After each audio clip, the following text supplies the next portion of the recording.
My dad is a fan of tough love parenting. When I was a kid, there was a time when I obtained full marks on 2 subjects, but he told me, your grades don't mean anything in life. If you were a true man, you'd leap down 5 floors without batting an eyelash. Sometime later, I was awarded for my act of bravery, but Dad scoffed in my face. Not even a hair is harmed on your head. Why should you be awarded anyway? I thought Dad wanted me to go through more training in life. On Christmas Eve, he ditched me on a snowy mountain under the guise of wanting me to go through more training. He didn't give me a tent or a lighter. Later on, Dad even brags about his parenting method to his relatives and friends. A real man should survive and thrive in a desperate situation. I told Julian that he can forget about being my son if he can't even make his way back to the summit. But the red dot on the GPS tracker installed in his phone hasn't moved for the past 3 hours. The truth is, I've already frozen to death in the mountains. Trapped in my fist is a scrap of paper detailing the SOS number that Dad had torn apart earlier. Meanwhile, my soul is currently floating above the dining table while watching Dad brag about his tough love parenting. Dad glanced down at his phone, and his smug smile deepened a little more. See? He hasn't moved in 2 hours. He thrust the phone screen right in front of my uncle, Arnold Bowen, jabbing his finger at the stationary red dot a couple of times. This brat's definitely sulking and hiding out on some sheltered slope having a nap.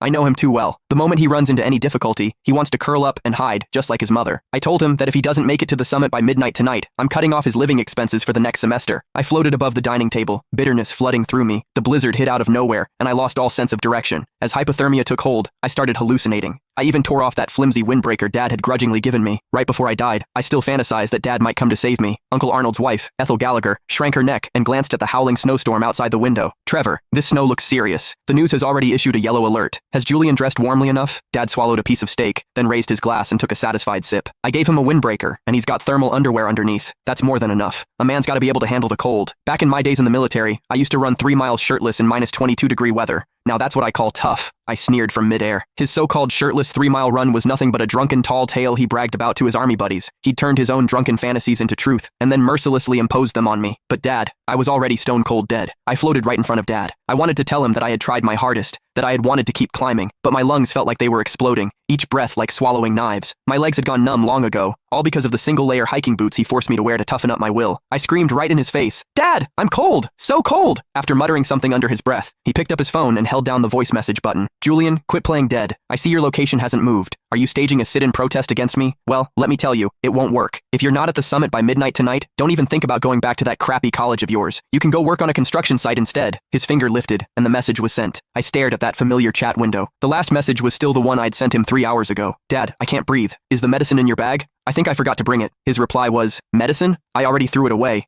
That stuff's a crutch for the weak. Just tough it out. It'll pass." In that moment, I fell into utter despair. I kept climbing in the snow until the last trace of warmth drained from my body. Now, floating in midair, I stared at the face of the man I had called Dad for 20 years. Suddenly, he felt like a complete stranger. This was my dad. To him, my life was worth less than a plate of appetizers or a topic to brag about in front of